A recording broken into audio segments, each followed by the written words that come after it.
Trey Biddy. Hey, Jerry, just curious, first of all, how did you perform today? Do you have any numbers for us from Pro Day?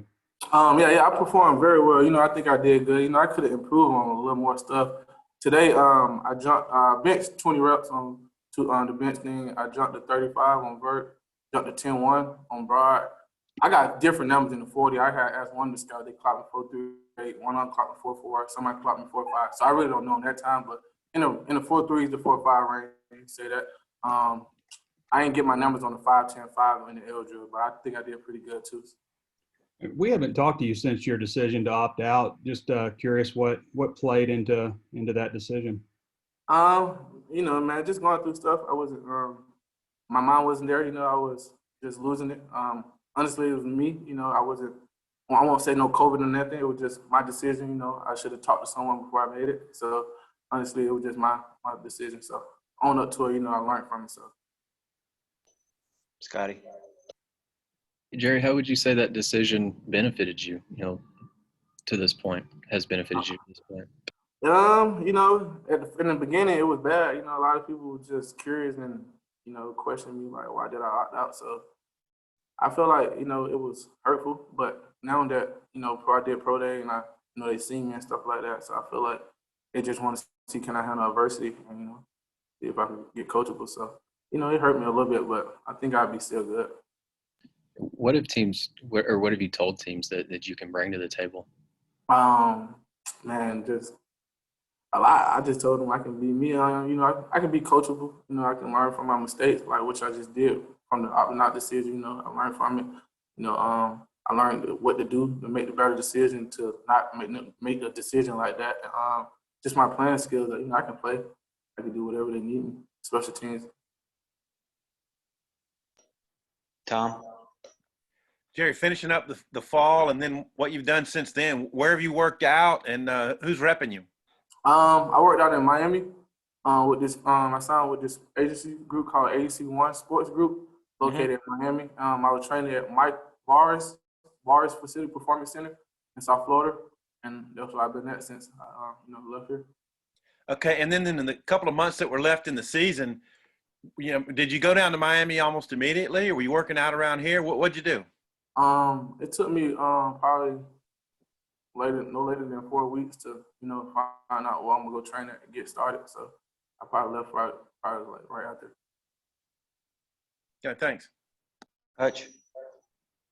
Jared, kind of listening to what you're saying, did you regret your decision to opt out the way you did? Like, did you want to come back after you made that decision? 1,000% sure, man. I regret it. If I can go back and change my life, change that decision, that would be one of the main ones I did, because I just felt like I did it on my own. I didn't talk to no one. I talked to Coach Pittman, but he gave me a lot of reasons why I should stay, but I probably wasn't just hearing it at the moment. Yeah, I feel like I regret it 1,000%, but live and learn, so gotta let it go. And then also, what's it mean to you to be able to still come back and participate at Pro Day at Arkansas, considering the way you opted out and the season ended for you? It just showed me, man, they got a lot of character, they got a lot of love. I thought the love was going to be lost here. So I just appreciate the coaches for letting me come perform in front of these scouts and letting me come back on the campus after I did a decision like that. So I just thank everyone who, had a playing role in this, like Coach Pittman, the rest of the staff. So. All right, if you'll let me know in the chat or raise your hand if you've got a question. Jason, if you'll introduce yourself and your affiliation, please. Sure. Hey, Jerry, this is Jason Butt with the Atlanta Journal-Constitution. You mentioned it wasn't for COVID concerns. Were you concerned about your health for the upcoming NFL draft as your primary reason to opt out? No, it was really just me. My health was good. My mind, bro, and what I was, eat me up in the inside. So honestly, I won't say it was nobody taking my position, nobody, my health, none of that. It was me. I put Jerry Jagger as the reason why I opted out. Just wasn't there all the way, wasn't like me. So yeah, it was me. And earlier you had mentioned overcoming adversity. Your personal story. How does that help prepare you for such a thing, to overcome another thing that's come in your path?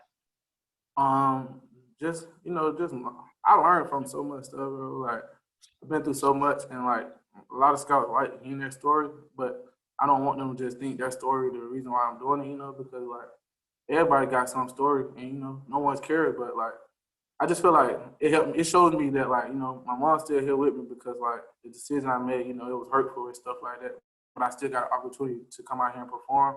So I just think like God bless. So I really want to say nothing bad, but yeah, it would be. Tom? Yeah. Hey, Jerry, you mentioned your 40 time. Is that kind of the range that you had in mind to get done today, or what were you thinking? Yeah. I really think I hit a 4.38. Yeah, I think I know I hit a 4.38. I was moving like I felt it, but it was different times. Everybody got a different time. Some scouts caught me at a 4.4. Some scouts caught me at a 4.5 on the dot. I got Coach Walker caught me at a 4.39. So it was just all around.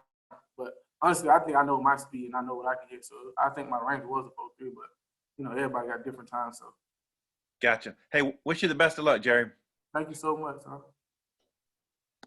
All right, last call for questions for Jerry. All right, Jerry, thanks for your time. All right, thank you.